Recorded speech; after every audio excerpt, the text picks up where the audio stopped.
We are extremely pleased that you are here.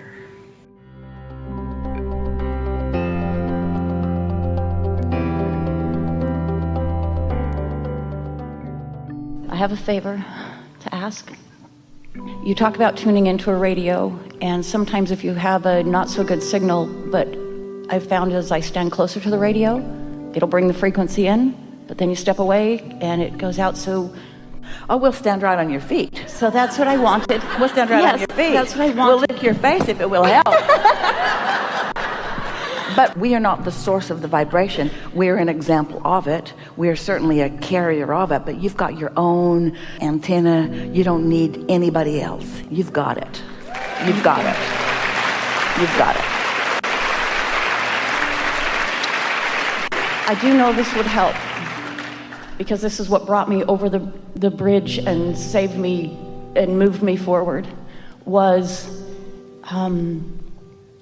on your dashboard of your car, when you talk about everything is always working out. If you could just do that right in front of me, I think it'll throw me over. It will connect me to that fine too, because I know how to vibrate. I know how to, I know that connection. I just need. All right, so we have some questions for you. You have a good time here today? Yes, absolutely. And just by your attention, can you feel how you've calibrated to a deeper, surer point of who you are?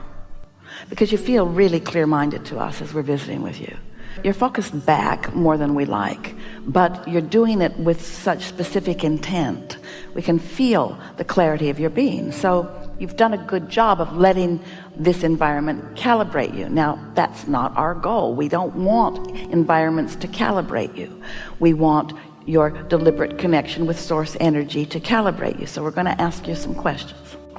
So, do you think that law of attraction is a real thing? Yes. And do you believe unequivocally, and we're not badgering you into this, we're not going to hold it against you if your answer is not affirmative as it should be. Do you accept that it is attraction, attraction, attraction, attraction, attraction, attraction, attraction, attraction? Yes. Attraction, attraction. So no matter how someone else has behaved in your experience, well, it felt like they were doing things to you and expecting things of you and blah, blah, blah. It's attraction, attraction, attraction. So consider this. If somebody behaves in a domineering way and you come to expect that that's who they are and the way they're going to behave, isn't it attraction, attraction, attraction? And in many ways, aren't you controlling their behavior toward you? There's no assertion. They can't assert that obnoxiousness into your behavior, but you can expect it in, and that's attraction.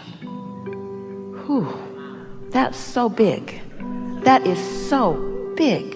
So what you might say in your mind's eye to past obnoxious people, I'm sort of done with you. I'm not going to attract that part of you anymore. I'm not going to keep that part. I'm going to let that go. I'm going to let go of that. Those are the things that you want to let go of. You want to let go of any thoughts of oppression. They don't exist. Or any thoughts of assertion. It doesn't exist. And hold to your knowledge of its attraction. Its attraction. Its attraction. Sit in your room or wherever you want to be and deliberately focus upon things that light up your light board, and then think of yourself going out into the world and things just lighting up around you that match who you are. And don't try to make it perfect every single day or every single moment. Just be aware of what's lighting up. There are two ways of knowing what you've got going on vibrationally. One is how you feel, that's pre-manifestation, and the other is what happens, that's post-manifestation. And both of those awarenesses are very helpful. So when you get something that you don't want, don't blame it on them and don't blame it on you. Accept it as attraction, attraction. Ponder that. That person's really trained me into this expectation, and this expectation is pretty strong, but my expectation doesn't have to be only about what I'm observing. I can go broader. I can go more general. I can remember who they must have been as a baby. I can acknowledge who they must have been coming into this life experience. I can give them the benefit of the doubt. That is the strongest statement, the strongest tool, the most effective tool at changing what you're attracting from another person, if you just decide you're going to give them the benefit of the doubt. Now, let's talk literally about what the benefit of the doubt means. It means when you feel doubt, you are not connected to source. And so benefit of the doubt is deciding that you're going to connect with source instead of keeping that active within you. You're not giving them the benefit, you're taking it for yourself. I'm giving myself the benefit of not feeling doubt anymore. I'm giving myself the benefit of not pushing against you anymore. I'm giving myself the benefit of understanding that I am misunderstanding you, because at your core you mean well, and you want well, and you want well for you, and you want well for me. You've got to de-enemize others. You've got to take the enemy out of them. You've got to take your reason for pushing against out, because what you push against keeps coming to you because it's active. A lot of times people don't get it. Law of attraction, or art of allowing.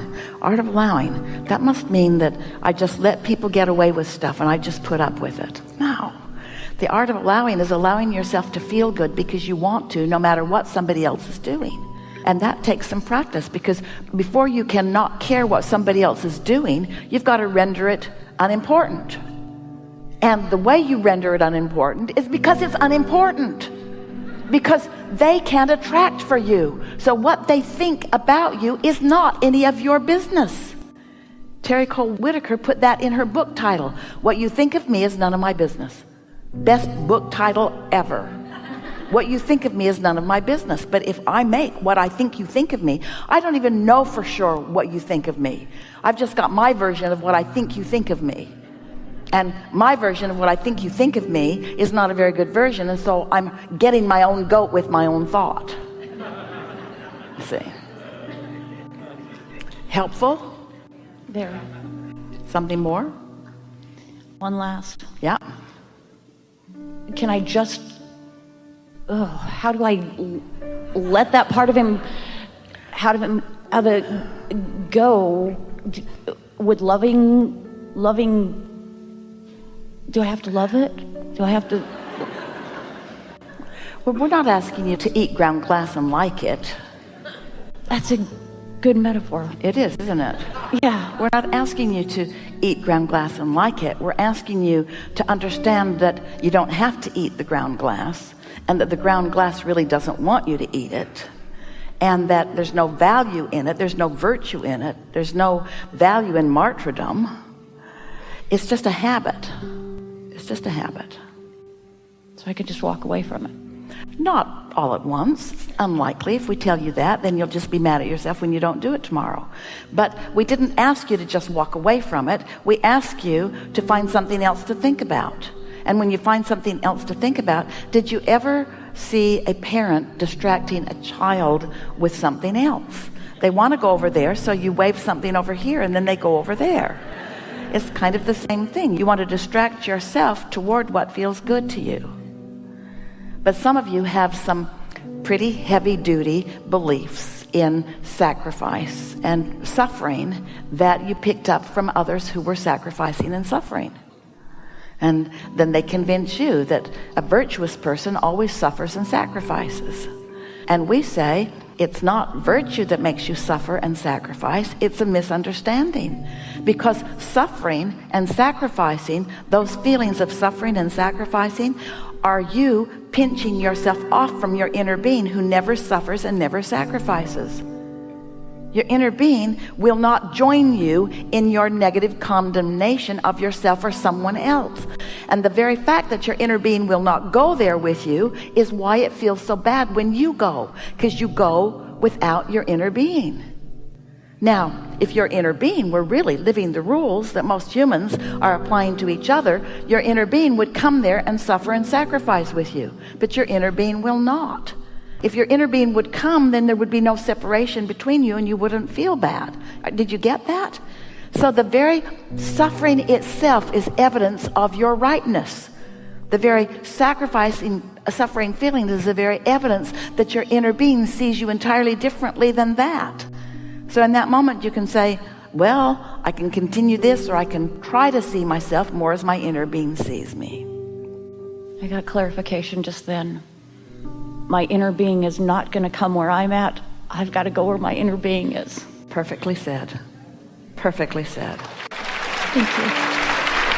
And it gets easier and easier because your inner being is a powerful attractor. And your inner being never stops looking full on at you. And your inner being never for a moment stops knowing your value. So even though you come and go, your inner being is a strong signal that is always there to calibrate to. Really good. Thank you.